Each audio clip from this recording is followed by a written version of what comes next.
Welcome, everybody. We will get started momentarily.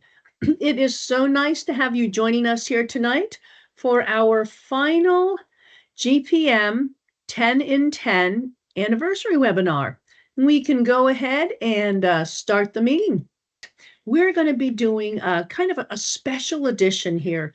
We have covered so much during this the past 10 months as we've been celebrating GPM's 10th anniversary. And so we've gone through science, content, and technology, talked about applications. And tonight we're going to be doing a bit of a deep dive into what is an outreach team and what the heck is it that we do. So that's what we're going to be telling you a little bit about tonight. I will be starting off by giving you a short biography of each of our speakers, and then we won't be stopping and introducing them during the webinar. You also will be able to ask questions, but we ask that you do it in the chat. We ask that your questions be relevant to what we're talking about.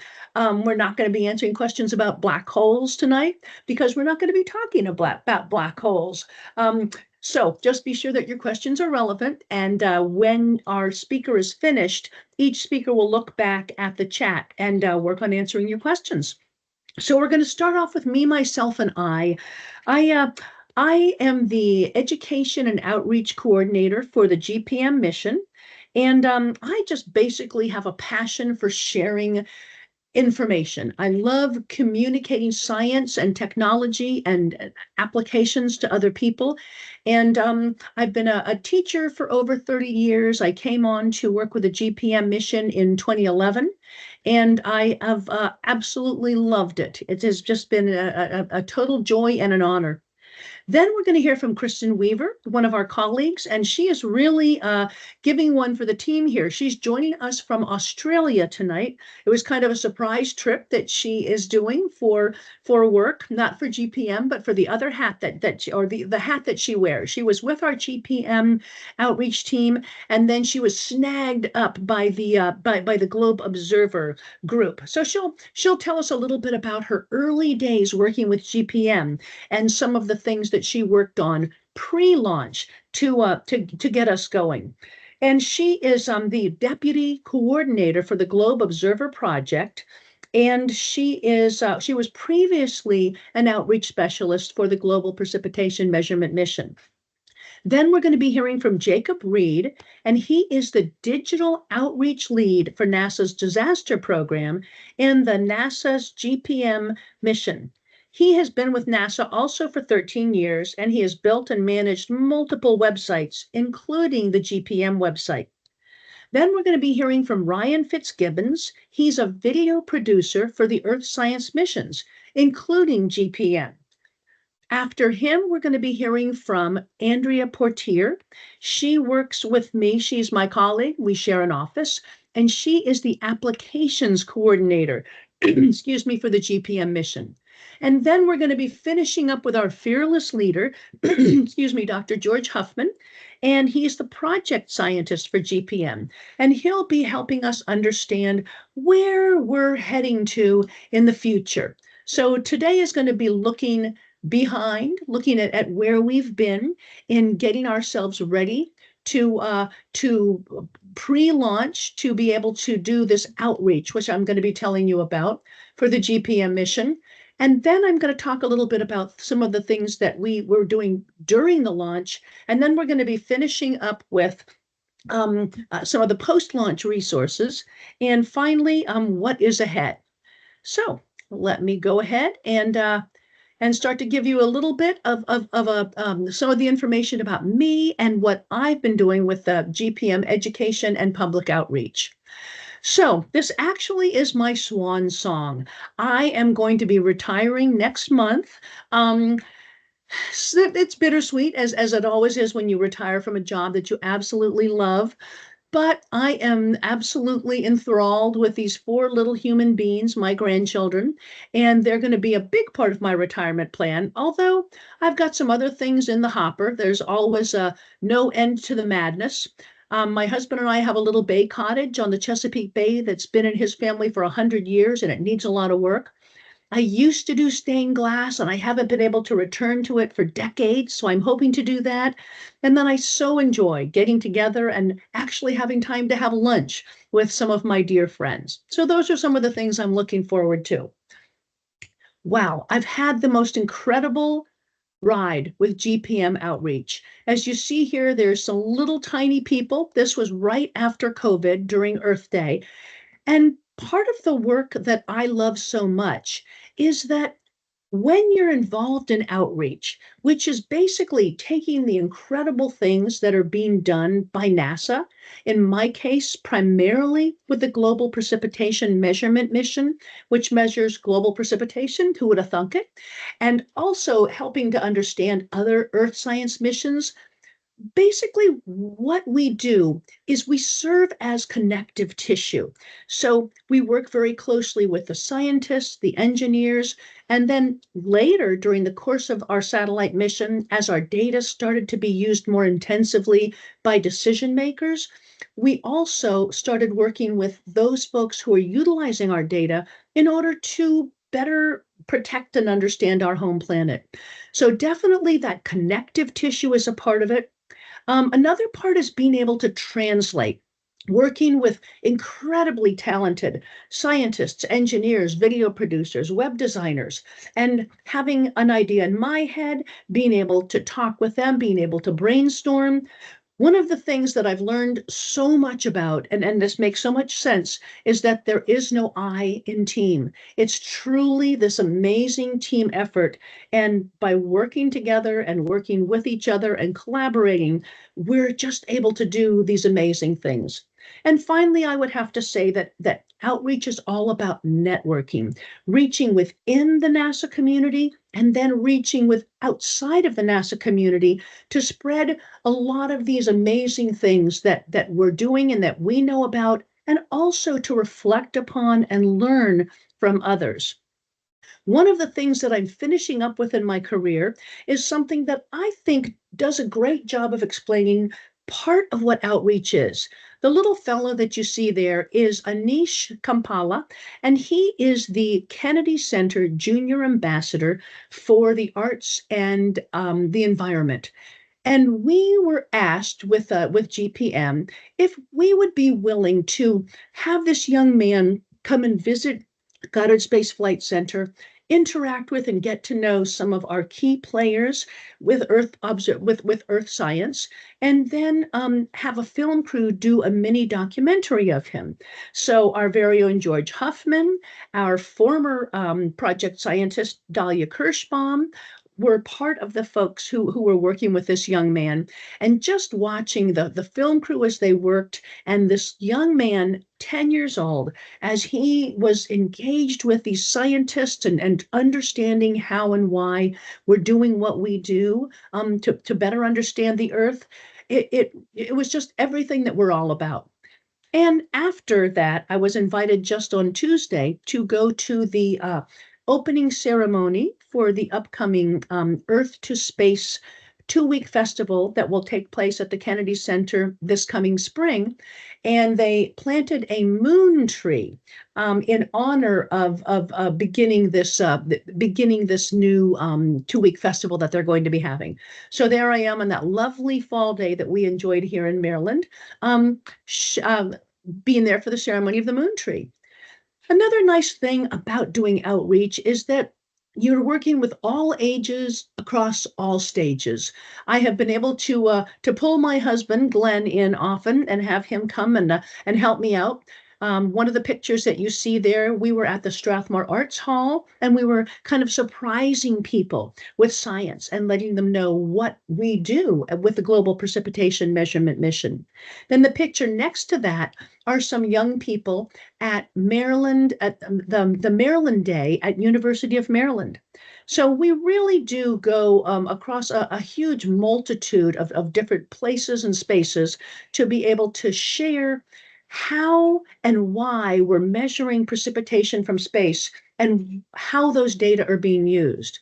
And then I would be remiss if I didn't mention that I've also loved working with a huge group of master naturalists in the great state of Texas.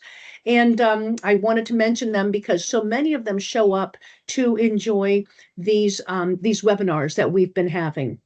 So to finish up, I wanted to share with you, I'm going to be sharing with you, in case you don't have your phone at the ready, the link to our resource packet. And when you look through this resource packet that I'll be sharing with you, you're going to see that you will have access to look into everything that the other speakers are going to talk about with you tonight. And you're going to be able to access the resources that we created for our GPM 10-year anniversary, also for our GPM, for the things that we created pre-launch.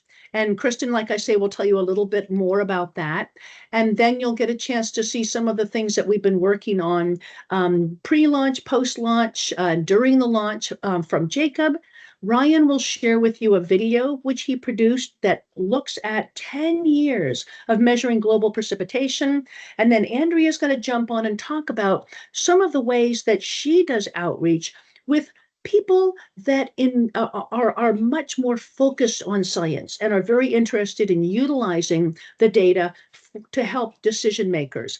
And then finally, our fearless leader, Dr. George Huffman, is going to do a quick recap of GPM, what it's all about, and then look toward the future with his crystal ball and let us know what we can anticipate in the future. So thank you so much. And without further ado, I'd like to have our Kristen join us here, coming to us tomorrow from Australia. Yes, I'm joining you from about noon Friday in Australia. Happy to be here. Thanks for the invitation, Dorian. I'm just gonna, so what Dorian asked me to share was a little bit about some of the kind of neat ways that we used, I think, some pretty creative things to talk about the satellite and the data, specifically looking at anime and manga, Lego, 3D printing, some satellite models and things like that. So some of the neat things that that I really enjoyed working with when I was a GPM education specialist. So it's been a little while, but it was nice to actually revisit some of these things. So one of the things that that you may all be already aware is that, and sorry, this is a little bit of a blurry picture, but I'm going to go to the website in a minute here. But that GPM was a collaboration between NASA and JAXA. So actually, this contest that started before I even started working for the satellite. But what we did is we put out a call for people to create a challenge for creating characters for a story that we ended up doing. So this is on the Precipitation Education website, and this is still one of my favorite projects that I worked on. But what we did is that we asked we had people send in their ideas for characters to talk about precipitation and how we measure precipitation from satellites. And so you can see here our two winners there. The GPM satellite winner was an adult artist, and actually Mizu-chan, the personification of precipitation, was, I believe she was 13 at the time, the girl who won that contest. And then some of these really amazing artwork runner-ups. But we went through this contest, and then we worked on, myself and a science writer at NASA, Ellen Gray, worked to write a story incorporating these characters. And then we hired an artist, Asia Moore, to do the artwork. So this page, you can, this is on the website, you can read it at your leisure, but you can see sort of the process that she took those characters that the contest winners had developed, and we did storyboards, and Asia went through the process of sort of sketching and then doing more penciling, line drawings, and then going through and inking it, and then coloring. And so we ended up with this beautiful comic book that talks about precipitation and how satellites study precipitation. And so the full comic book is here, available on the GPM website. And it goes through this whole story about the satellite mission getting launched and collecting data. And it was just I think a really lovely way to share the idea idea of precipitation measurement with students and through storytelling. So that was a really fun one that we did. But then I also, I'm a big fan of Lego, and so we had a high school robotics club in West Virginia that actually designed this Lego model of the satellite. And so I created an instruction guide that's available on the GPM website that you can build your own Lego version of the GPM satellite. And then, Dorian and I would take this to events, and we'd have this, people would come over and see the Lego. And at a certain point, it occurred to me, well, I have a Lego satellite. I need Lego satellite data. So I took some of the GPM visualizations, and this is actually, I think, an earlier version. I think I did a later, slightly better version of this satellite, but this is the picture I could find. But so those colors represent the precipitation, the rainfall rate, and you can see the microwave imager data on the base showing sort of the overall rainfall, and then the vertical is actually that precipitation radar, the structure of Hurricane Irma. So I mean, this really attracted people's attention at the table, and was always a great thing. It's like, oh, Lego, and then you come and you give them some science knowledge when they come over to check out the Lego. So that was a huge amount of fun. We also worked on a paper model. So if you don't have all the Legos on hand, we created this paper version that you can cut out and fold and put together. You can see sort of the pen and the penny out there to see the scale of the paper model. That again, this is available if you want to go print out your very own GPM satellite and put it together, you can do that. But it was we had at events, you can see on the left there's the Lego model, the paper model, and then I actually made a bigger size paper model that people could put together, stick on the satellites, put in the instruments and all that, so that we could use that as an event, as you can see there on the right.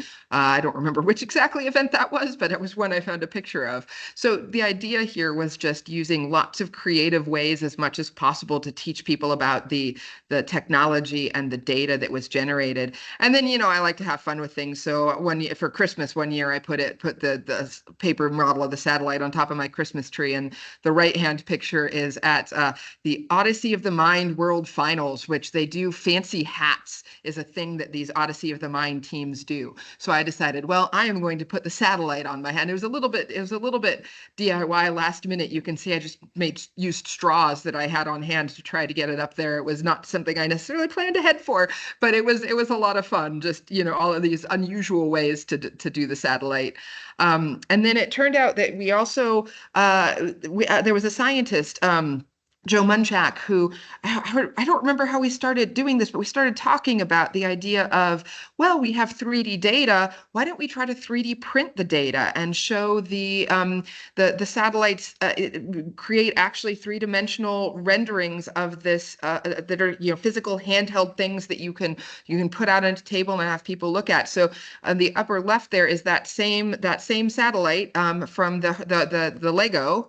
So that's Hurricane Irma there. The same data turned into a file that could be 3D printed. And so the nice thing about this is that you can see the structure, you can see those rain bands, you can see the hurricane shape.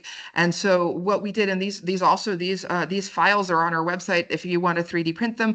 You can see on the right there some different overpasses of Hurricane Maria at different stages of the storm, but also you can compare the structure of hurricanes to the structure of other types of storms. So the lower left is a thunderstorm anvil cloud that is showing that it clearly very different shape of storm than a hurricane is, but you put these physical tactile things out on the table, and it really makes the connection between what the satellite's measuring and helps, I think helps people understand what it is that they're seeing. So I think that's the last that I have. Let me where's my stop sharing? But it was really so much fun to be able to think about the best way to share this information with the public. And I really loved, I got to play with Legos for work. So, how can you complain about that? But yeah.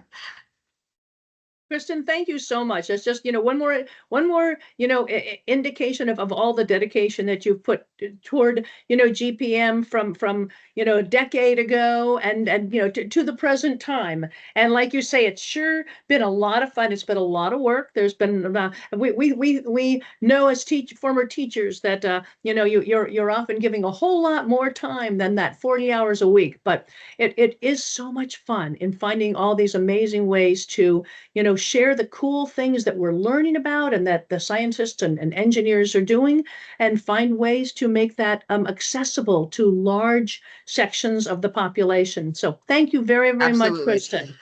And I will pop those links that I had there to the comics and the models in the chat, and then I am going to hop off. But thank you for inviting me, Dorian, and happy to be able to be here on this, final 10 and 10 webinar. It's amazing. It's been 10 years.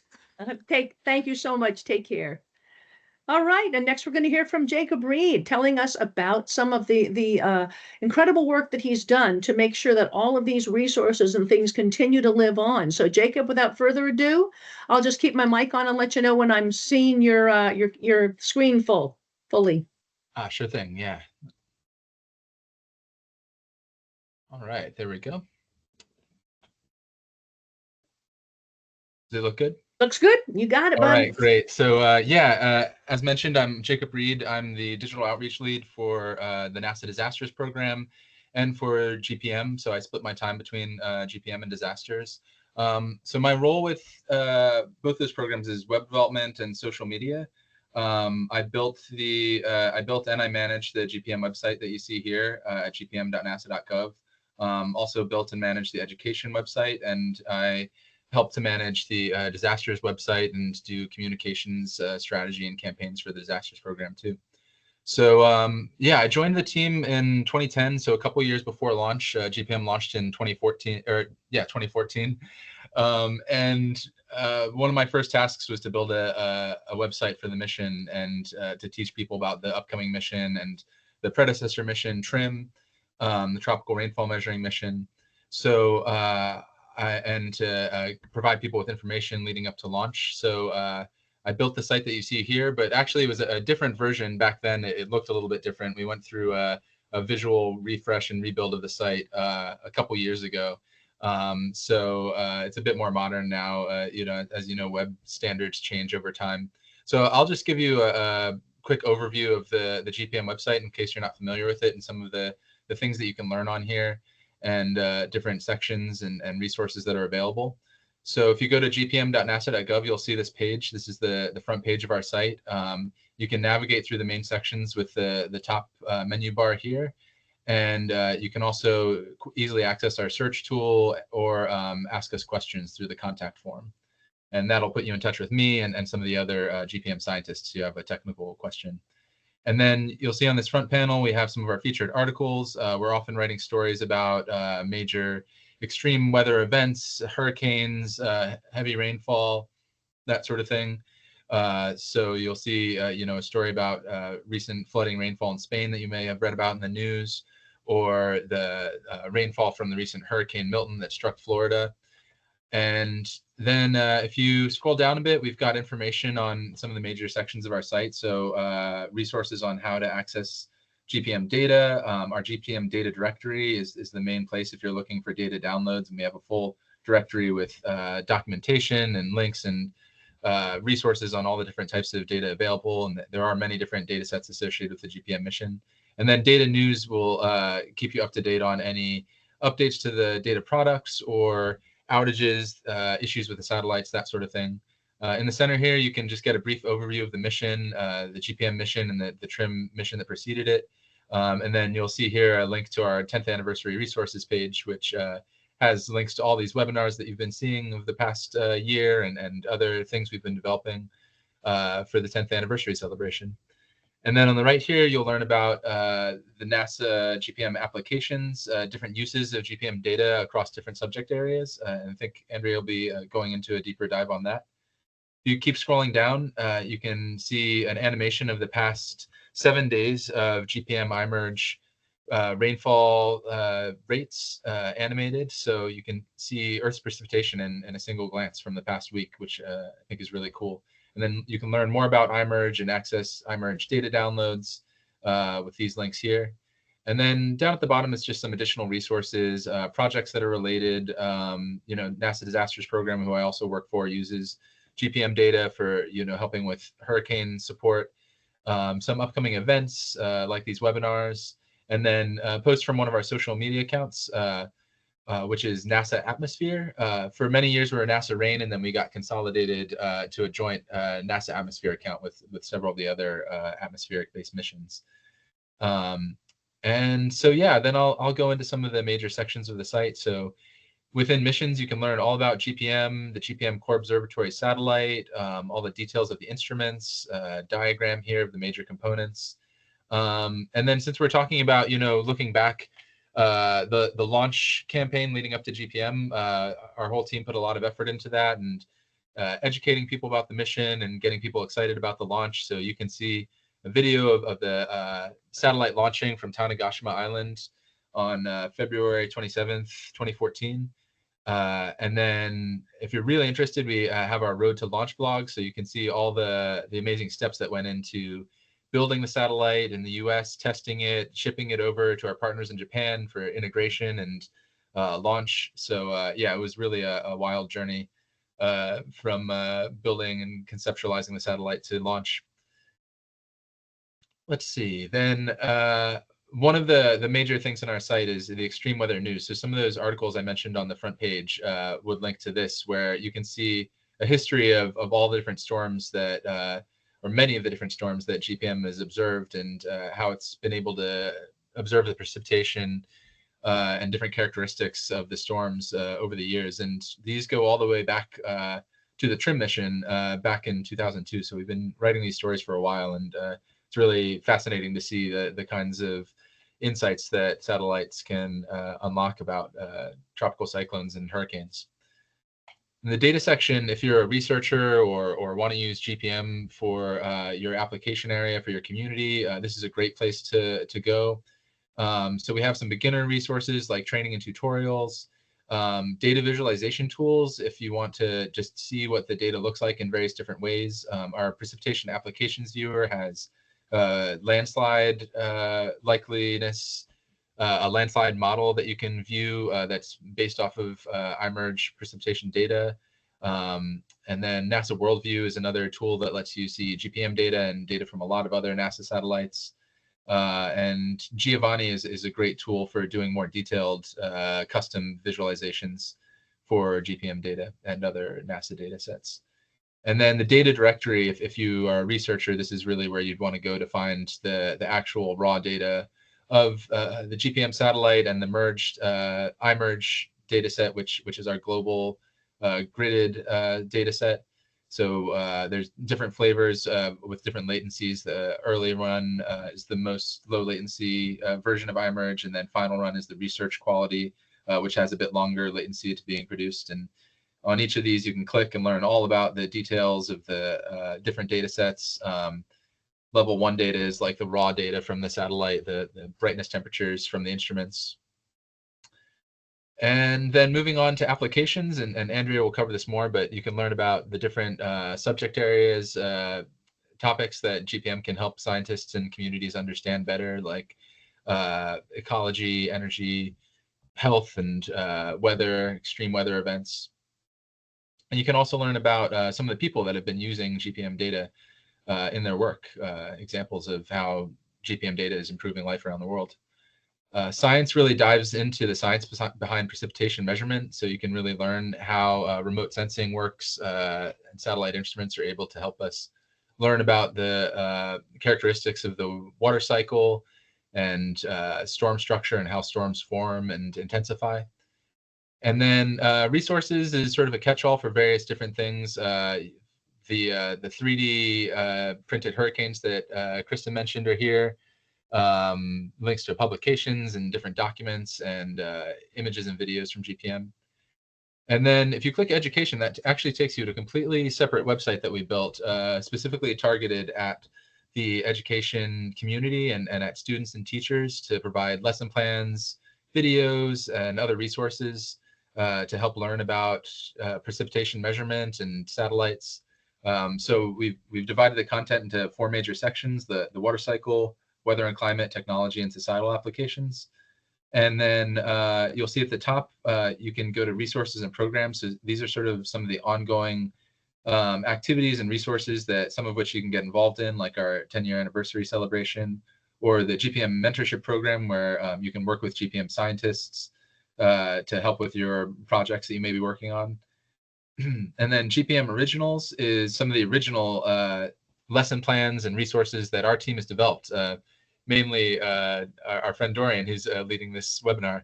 So yeah, these are original lesson plans that we've developed with GPM data to teach you about everything from how to measure precipitation data in your backyard with satellite data, or how to visualize precipitation data on a chart. And then just some more ideas of how to navigate this site. So every page has a search and browse to make it really easy to find the content you're looking for. We have featured resources on the front here. And then again, some additional resources and partner programs that you can learn more about.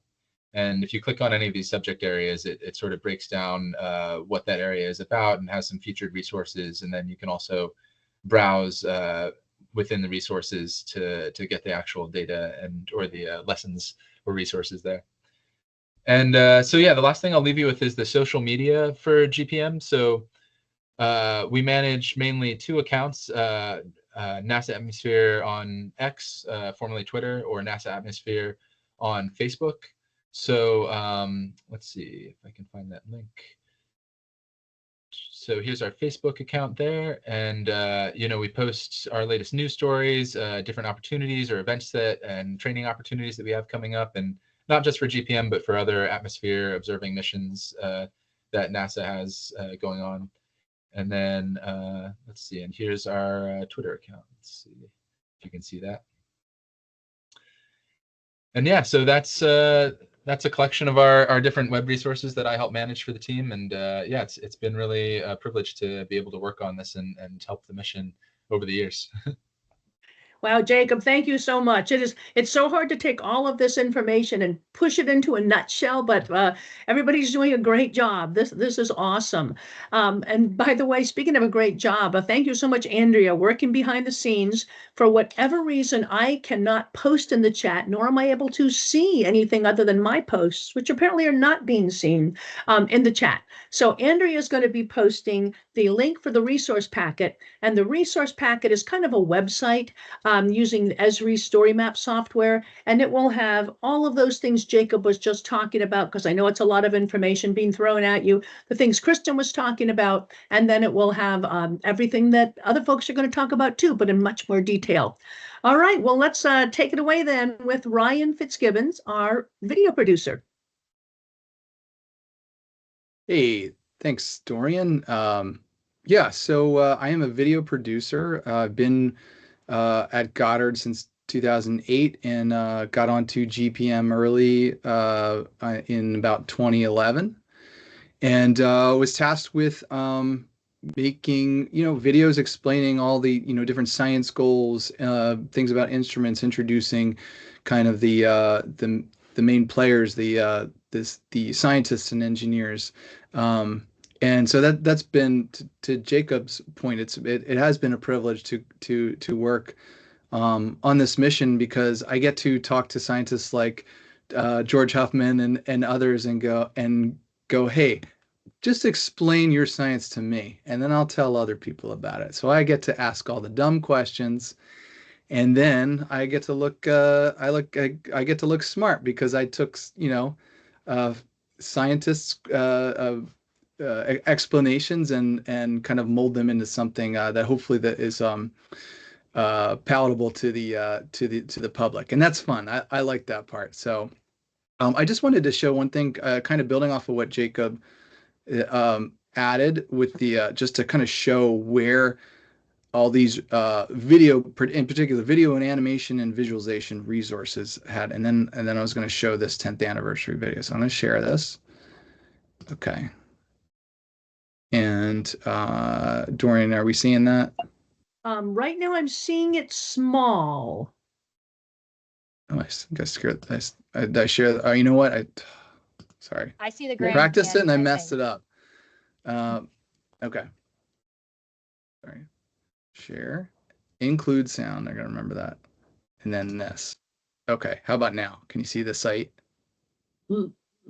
Looks beautiful. Yes. Yep. Okay. So I was just going to show how to get to that from this. There's a number of ways, but under Jacob kind of went through this under these resources.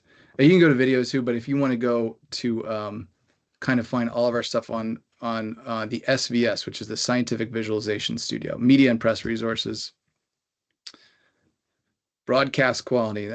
That just means we're putting it all on here. That's downloadable at whatever the highest availability is. And since we've been covering this, well, we've been adding stuff for over 10 years, but the 10 years since the launch, we've since added we started grouping by year any kind of visualization or video of hurricanes and typhoons by years, and even have done things, our visualizers, where they would just add the entire season. You can watch the entire season of hurricanes, and they'll usually add that the next year.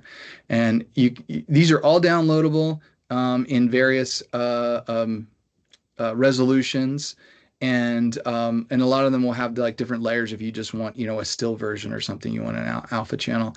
And then if you keep going down, after hurricanes, we've got stuff about non-hurricanes like snow and other extreme weather, an Australian rain bomb, flooding, monsoons, all kinds of data visualizations, which we discern between animations where if it's data driven, if it's real data from the satellite or other satellites, this is a representation of that, as opposed to an animation can be a little more conceptual. But we also have those too. We have stories. We have people using application, using GPM in the real world, and then just like all of our videos here, there's a one about the anime that Kristen talked about. So anyway, it goes back, and I could try to throw that link in if I'm allowed to in a bit. And so one of the things I was going to just show was this 10th anniversary video that George and Andrea we started talking about it last year, about, hey, we should try to put something together that really encapsulates the evolution of this mission and what it's brought to, not just monitoring, individual storms, but what is it adding to, the science community? What things are we able to see for the first time, or seeing a different part of the world? And, with any kind of new science tool, you start to find out things you didn't even know to ask. And that's another exciting part to talk about it. So, I was just going to show this, and then I'll, if there's questions in the chat or whatever, I'm happy to ask that. But it's probably better just to show it. So I will I'll let this spin. And Dorian or whoever, just make sure someone say you can hear it. So, all right, play. Sounds great. Okay. Through rain and snow, hurricane, typhoon, and monsoon, flash flood and bomb cyclone, for 10 years, the joint NASA-JAXA Global Precipitation Measurement mission has measured a lot of water. GPM's core observatory satellite launched from Tanegashima Space Center in Japan in early 2014, becoming the first satellite to be able to see through the clouds and measure liquid and frozen precipitation from the equator to polar regions using a radar. GPM will give us a much better picture of rain and snow falling across our planet. Knowing when, where, and how much it rains or snows will improve our understanding of Earth's weather and climate cycles. Now, in its 10th year of operation, we look at 10 events brought to light by this groundbreaking mission. In its first year, the GPM Core Observatory satellite caught the heavy rains of the Indian monsoon. The monsoon is a seasonal wind and rain pattern that can account for up to 60% of the region's yearly rainfall. GPM allowed us to see precipitating systems like monsoons as a whole over both land and ocean. These satellite data allow researchers to study the variability of the monsoon, as well as how they impact agriculture, flooding, and landslides in the region. In 2015, Tropical Cyclone Kilo slowly meandered across the Pacific Ocean for 21 days. Because of its long lifespan, Kilo created a kind of open ocean laboratory for the mission to study the development of the tropical cyclone in a way only possible with a global satellite. Kilo was so long-running that GPM caught it 6 times, and as both a hurricane and a typhoon after it crossed the international dateline.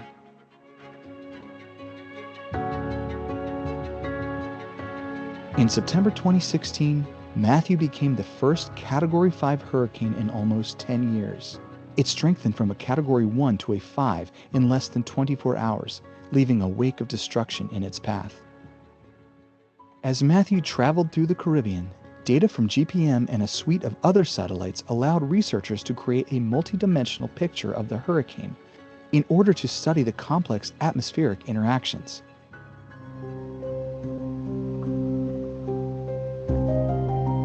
Less than a year later, Hurricane Harvey became a Category 4 as it made landfall in Texas. Soon after, Harvey quickly lost speed and slowly inched up the coast, resulting in a record-breaking amount of rainfall, topping 4 feet in some areas.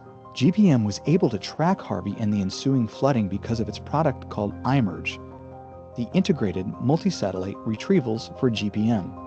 iMERGE combines information from whatever group of satellites is operating in Earth orbit at a given time and estimates precipitation over the entire globe. This way, no matter where the GPM core satellite is, NASA can track the impact of precipitation systems and provide half-hourly data to local and regional agencies.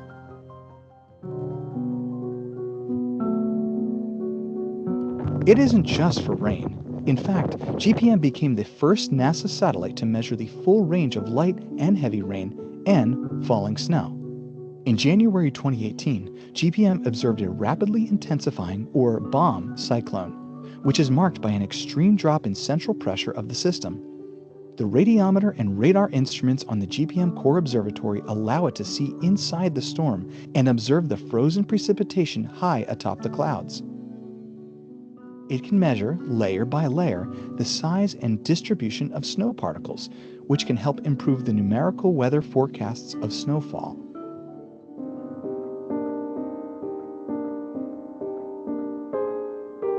A Category 5, Hurricane Dorian became the most intense tropical cyclone to hit the Bahamas. As it churned northward toward Florida, GPM observed an important event in hurricane evolution, an eye wall replacement cycle. Here, the initial, compact, more intense eye wall is replaced by a broader eye wall, robbing the inner eye wall of moisture and angular momentum, resulting in a weakened storm. Predicting eye wall replacement cycles is difficult for forecast models, and detailed data from GPM can improve the accuracy of those forecasts in time.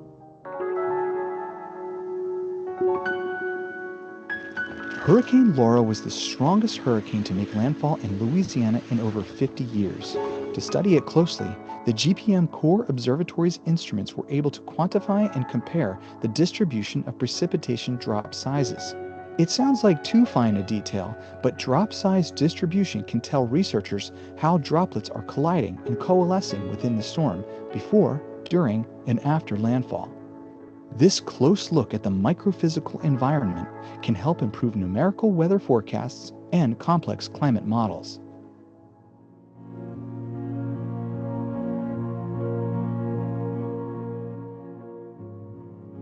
GPM can show more than single storms. It can cover precipitation over years, showing us longer-term phenomena like El Niño and La Niña. These large-scale climate patterns in the Pacific Ocean can affect weather worldwide. We need the long-term record in order to know how what's happening now is comparing to the averages and previous extremes. Basically, what's the climate? These data are really important for telling us whether we should expect variations such as we're seeing or whether perhaps they're new extremes.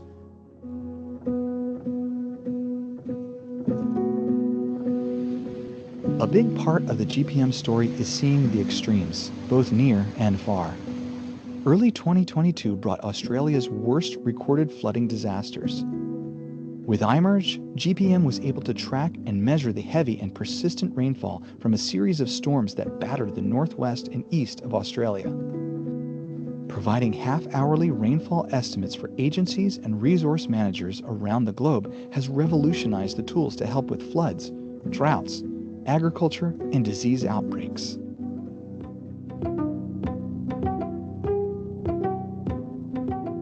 For 5 weeks, GPM tracked Tropical Cyclone Freddie, the longest-lived tropical cyclone on record ever. Freddie began over the waters between Indonesia and Australia and slowly progressed toward eastern Africa, causing flooding and destruction in Madagascar and Mozambique. Over the course of the storm's history, iMERGE revealed a variety of rainfall features and trends that relate closely to the variations in Freddie's intensity. For instance, being able to analyze the surface rainfall intensity and where it occurs relative to the storm's center is valuable for studying the evolution of tropical cyclones.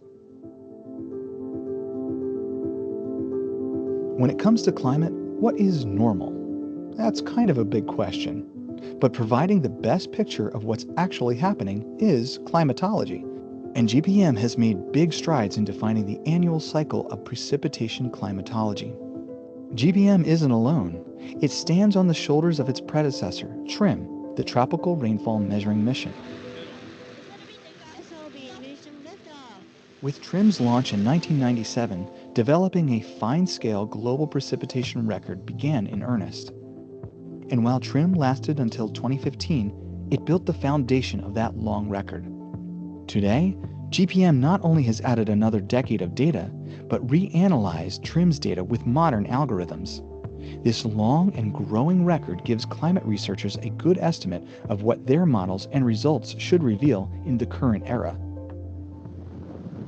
As we continue to see climate change impact our seasons, our regions and towns, and our livelihoods, we want to know how rain and snowfall will change, where extreme weather will occur, and how often. The data from GPM continues to help researchers build on a long record of past precipitation in order to set the stage for understanding the future.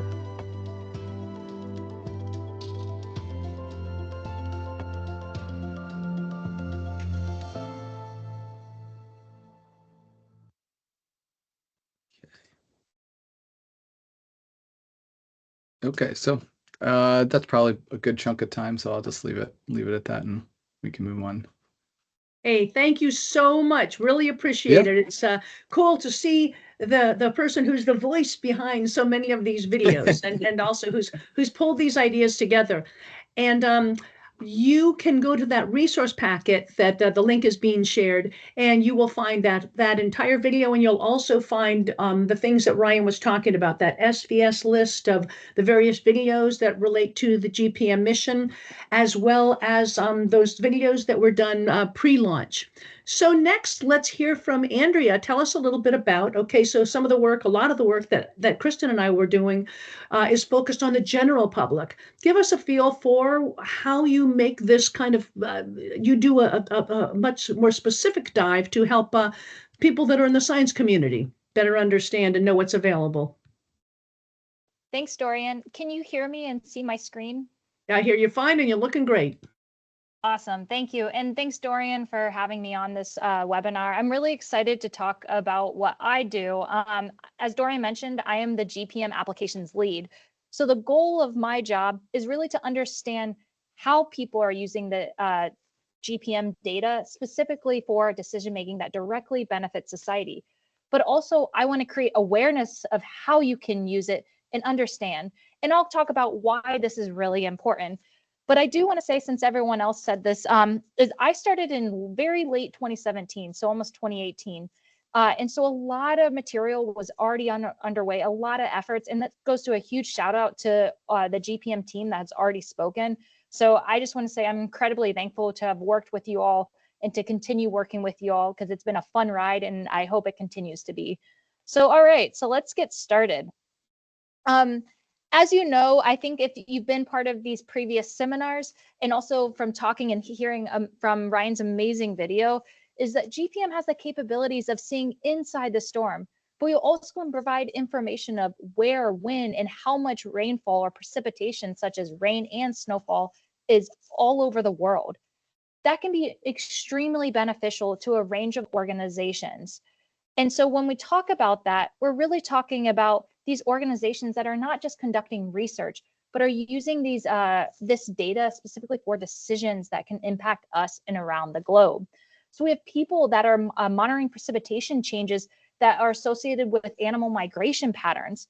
People are looking at the assessment of freshwater input from the impacts of precipitation to monitor and adjust the water and understand the water budget. We have others that are even integrating precipitation data into their crop forecasts to understand crop yield for that season. I'm going to go kind of fast with timing. I do want George to finish up here in an appropriate time. So I'm going to keep on going, but we also have anywhere from people using our data for hydropower development to even assessing and nowcasting of landslides, how precipitation impacts the capabilities of landslides to occur, to looking at using precipitation data in hydrological models for flood estimation, to even in insurance. And as Ryan mentioned in the video, we have a range of researchers that are working directly with public health agencies for vector and waterborne disease and public health alerts. And especially this data has been useful to the weather forecasting community and even the climate modeling community. So what is the goal of the application side? Well, we ultimately want to increase the use and uptake of GPM data for decisions, but how can we do that? And that's really where I'm going to highlight is what all these activities we've helped to support and aid the use of GPM data. This is not covering all, but I think this gives you an idea of where this is and where you can access some of these fantastic resources. So what is our strategy? So if you take from the left side of the screen, we have all the GPM data products and tools and services. So from what and Jacob and Ryan mentioned, the videos to the data directory, the tutorials, the trainings, all of that can be used for effective engagement. We can start to go to conferences to say, hey, did you know we have these resources? We can start to go and engage communities like farmers to see and understand how they could potentially use the data and provide that opportunity to learn about GPM data. We hope that this effective engagement, and I'll get into those of what that means in the next few slides, we hope that builds use cases and really shows the value of GPM data for society, not just in the US, but we're talking global. But then it doesn't stop there. While that is what we really want, we want to continue learning and continue our relationships with these folks called end users to understand how they're using it. What are their data barriers? What are their data gaps? So we can improve our systems and our services going forward so people can continue to use this data for the benefit of society. So what are some of those effective engagement ways that we talked about? Well, one of them is that there's a handful of tutorials that you can access. So if you want to know about some of the ways to look at GPM data, understand GPM data, or even use GPM data, we have a tutorials page and trainings that go into more in depth of how to use the data, but also examples from key users. You can even visualize radar data, so really looking at a 3D structure of a storm. You can generate a map and assess a rainfall in your backyard. So really an area or a location of your choice in the world that you want to investigate. To also using a programming language, Python, and how you use GPM data using Python. So there's a handful of tutorials, but a handful of trainings where we've worked with other organizations and other people throughout NASA to produce these trainings, all for the benefit of you to understand how to use and access this data and use it really for applications. We've done a series of thematic workshops, meaning we've targeted different application communities. So we've had a vector and waterborne disease workshop, and a shout out to Dorian for leading that initiative. We've also had an air quality and weather workshop where we teamed up with folks from the air quality community and weather community and had forecasters in the room to really discuss their data needs in terms of GPM data and moving forward in the next 5 to 10 years. What are going to be their data needs? How can we continue to support them? We've also reached out through conferences, like a huge conference that many of us go to called the American Geophysical Union Conference. It happens every December. We talk to other people in the earth science field and show them how to use this data. And that's related to sustainable development or even disaster monitoring, humanitarian response. We've also had workshops on transportation and logistics. How is GPM data really being used from aviation to maritime services to even, let's say, the Department of Transportation? So how are they using it? To even an agriculture workshop when GPM launched. I'm going to kind of speed up because of timing. We've also carried out even these mentorship programs where people can join. This is a huge collaboration with the University of Coimbra in Portugal. So this is an international effort where we team up. We have experts in the precipitation field, and they help guide people to use GPM data for applications. It helped people understand how to use GPM data for droughts, water resource management, weather forecasting, to even agriculture. It was a range, and it's been a very fun program, and we hope to continue forward doing similar programs like the mentorship program. You can access these resources not only on the GPM page, which you see a link there, but there's also with our team effort from the University of Coimbra side, there's their website, thewatersheds.online. We're having an ebook created for this to really capture all the fantastic material that was part of this program. So I encourage you to check all this out, and even it has the trainings of what we did available. So feel free to reach out to me if you have any questions. And then from all these engagement efforts, we started to be able to use a range of case study materials. And so we have highlighted and documented over 180 plus case studies of truly how GPM's used, from the weather forecast community to even supply chain management to energy assessment. So I think because Dorian, you're on here, I am going to stop there. This is actually a perfect way to say that we still are going to continue engaging communities. We still want to hear from you all. We want to learn from you all so we can continue to improve our services. And so I just want to say a huge thank you to all of you for using GPM data. Feel free to reach out to us at any time if you have any questions or comments, and I will stop there. Thank you, Dorian. Thank you so much. I know we're pouring so much at everyone this evening, and we do hope that you'll take a little time to take a look at that resource packet, and you can learn a little bit more about everything we're talking about. All right, so we will finish up with our fearless leader, Dr. George Huffman. And of course, that's on me to share my screen, and I don't know what's happening with let me I have to, okay, let's share my screen. George, you can feel free, okay. Okay. So I'm sharing, are you sharing your screen, George? I was. Because I can share mine. Yeah, I've got it up, I think. Is that me or you that's sharing? That is me. Do you want to share yours though, so you can navigate on your own? Let's see if it works. Okay, I'll stop sharing. So for the audience, this is the 4 years into the pandemic. We're still figuring out the the technology. Okay, leap into hyperspace here. Looks Are we great. good? Okay. Glad to have everybody sticking on. I know we're getting on toward the end of the session. So I get the final words. I am the project scientist. That sounds really impressive, but what it means is I get to worry about keeping the whole thing going. So start out with our lovely logo. And I use this to remind you that GPM is a joint NASA-JAXA operation, which is Japan Aerospace Exploration Agency. It's building the core observatory.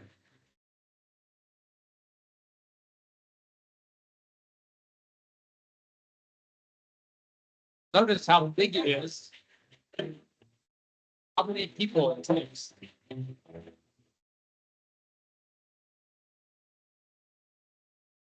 Barely fits in the C5A, which is used to fly into Japan. Coming out. Watch from Tanegashima, point out.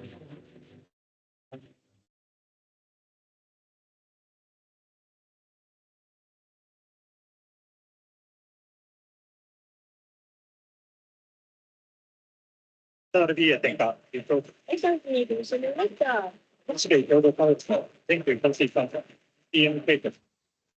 this is how international cooperation works. The satellite itself and the radiometer were built by the US, the radar and the launch were provided by Japan. So the goal was to improve the knowledge of the water cycle, variability, and then improve prediction of floods, landslides, and fresh water. So this core observatory, which is depicted here, is the one that provides the key radar and microwave data, but we need more satellites. And so we work with other agencies, and it's sort of been pointed out before, to use precipitation relevant satellites of opportunity, which is to say they happen to be coming by. We don't control them, but we get the data from the other agencies. We started out with only 2 in 1998 when it was TRIM. And then in the GPM era, we're up to about 11. We also use the geosynchronous infrared data, which you see on TV every night, the cloud pictures. So this is a depiction of the current constellation. Once we got it up there, then the science could begin. It takes a lot of people. This is the science team meeting that we had back at the late September. Happens to be in San Diego, California. So it takes a science team, the folks that actually are doing the research and algorithms. The precipitation processing system does data management and computation. Our archiving is provided by the Goddard Earth Science Data and Information Services Center, which we never say the whole string except to define it as JESDISC. The Mission Operations Center manages the satellite. And after I became project scientist, I really realized there's a whole group of people that come to work every day and keep the satellite from running into other satellites, which sometimes gets pretty close. And, you know, if there's something going on with a satellite, you know, they try to figure out how to make it run better. Then there's a ground validation team, which checks that the data are right. Surface radars, rain gauges, various other kinds of surface instruments that we use to do ground validation. And that team works with lots of other projects, not just GPM, but they're based in GPM. And finally, there's the Applications Outreach Team who have been bringing you this seminar series, among many other things. So what's next? So in terms of science, what's next is there's a couple of grand challenges as I define them. The first is ice in the atmosphere. What we've got for your viewing pleasure is a synthetic aggregate of snow crystals.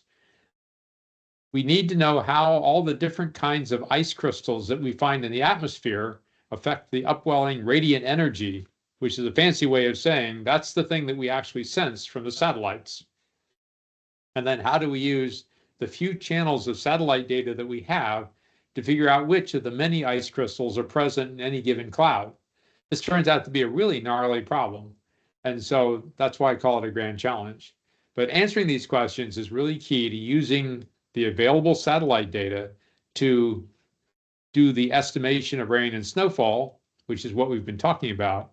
But it's also critical for providing the starting conditions for numerical weather models, because they also use those radiances to figure out what the initial state of the atmosphere is.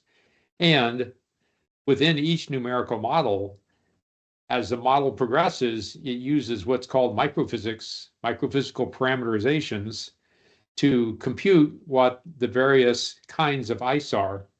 And in order to know what the right answer is, we need to know what the reality is in the atmosphere.